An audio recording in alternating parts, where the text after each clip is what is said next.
Huwag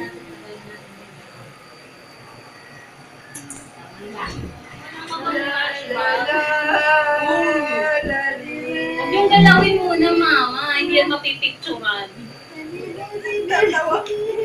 Tawa mo sila, mama. Ayun nga, binibidyoan ko. Ay!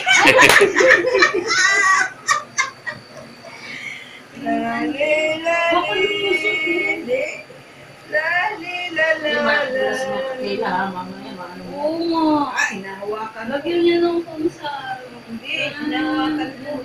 Para lang isang kulang dyan sa lalim. Baka mamaya. Yung bibitawan niya. Ginaganyan namin si Clark dati. Kaya nga.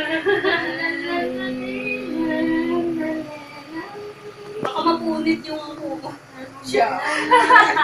Walang pambili ng duyan. Walang mapagtalian ka.